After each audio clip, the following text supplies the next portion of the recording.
Hoy vamos a hablar de españoles que emigran, de extranjeros que inmigran y su relación con el salario mínimo. El salario mínimo interprofesional es la retribución mínima que la ley obliga a pagar a cualquier trabajador, independientemente de su empleo o profesión, independientemente si es del sector tecnológico o agrícola, con conocimiento del trabajo a realizar o sin él, conozca el idioma o no lo conozca. Lo fija el gobierno, por día y por mes, sin tener en cuenta para nada la productividad, ni las voluntarias del empresario, ni la del trabajador, y esa imposición crea desajustes impresionantes como los que vamos a ver hoy. Personas que salen de España a trabajar por menos, no por más, por menos, y personas que vienen a España aspirando a ese salario mínimo. En ambos casos hablamos de centenares de miles de personas. Fíjense, el salario mínimo interprofesional en España subió otro 5% en 2024 hasta 1.134 euros en febrero, con carácter retroactivo al 1 de enero. El SMI bruto de 2024 queda así: 15.876 al año, 1.323 al mes si estamos hablando de 12 pagas. Aquí vemos las grandes subidas desde 2020 realizadas por el actual gobierno socialista, como decimos, para cualquier región y para cualquier tipo de trabajo. ¿Qué está sucediendo? Pues hoy vemos dos casos opuestos. Vamos a ver los españoles que emigran y vamos a ver los extranjeros que inmigran. Fíjate, el salario mínimo es más bajo en Portugal, de modo que en las regiones fronterizas muchos españoles cruzan la frontera cada día porque prefieren trabajar por menos que no trabajar. Y en España la ley no les deja. Por tanto, estamos hablando de miles de trabajadores salen de España por las mañanas para marchar a Portugal a trabajar por una cantidad que han pactado con el empleador y que se les prohíbe llegar a ese acuerdo en España. Miren Elvas, una ciudad preciosa en la frontera en Portugal. Está a 10 kilómetros en línea recta de Badajoz y cuenta con call centers en español como por ejemplo Teleperformance con 14.500 empleados. Y muchos españoles cruzan la frontera cada día para trabajar allí. Algunos acaban mudándose definitivamente a Portugal, claro. Este es solo un ejemplo, porque es que se nos van 35.000 españoles a trabajar fuera cada mes, y no siempre para ganar más como hemos visto, sino simplemente para trabajar. Lo cual consiguen con legislaciones más flexibles que dejan a la gente llegar a acuerdos más libres y voluntarios entre sí que en España. Mientras han de emigrar 35.000 españoles al mes buscando trabajos, yo soy una de ellas, y nadie se preocupa de esa sangría ni de las condiciones en las que hemos de marchar, entran otros tantos. De las condiciones de los que entran, siempre y cuando sean ilegales, sí se preocupan los gobernantes actuales. De los legales tampoco, pero de los ilegales sí. Y es que además se empeñan en convencernos de que necesitamos decenas de miles de inmigrantes para trabajar en España, en vez de dedicarse a eliminar las causas por las que los españoles tenemos que marchar.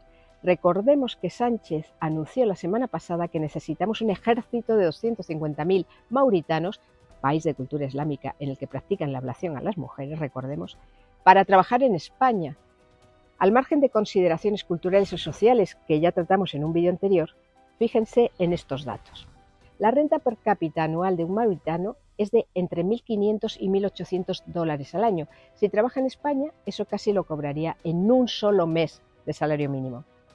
Si un empresario, pongamos por caso, cultiva cebollas y contrata a un mauritano que probablemente no sepa ni el idioma ni la profesión y al que acaso deba formar en respetar nuestras costumbres más básicas, pues está obligado por ley a pagarle el salario mínimo interprofesional, 12 pagas, 1.323 euros al mes.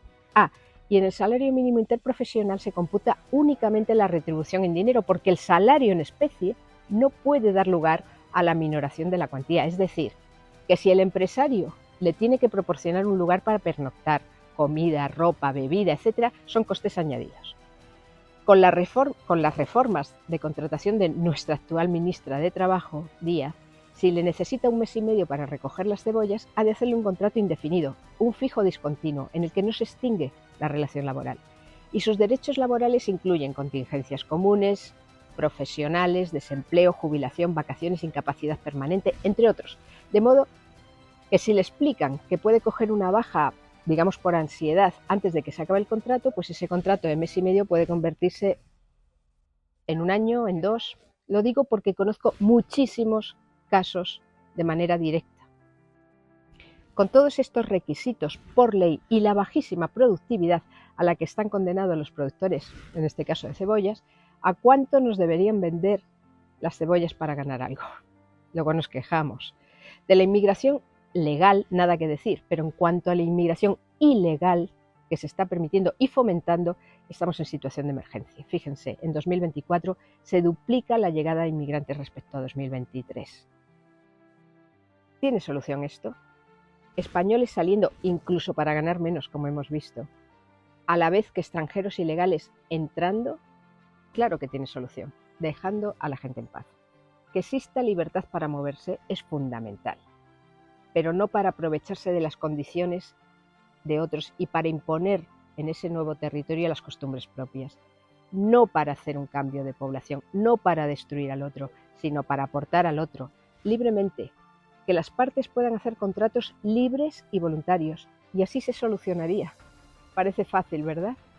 Pero dejarnos en paz no lo piensan hacer, sino al contrario, controlarnos en cada aspecto de nuestras vidas, pues es precisamente lo que les permite continuar en el poder, a nuestra costa, claro, y no solo a los gobernantes nacionales, estamos hablando de poderes supranacionales.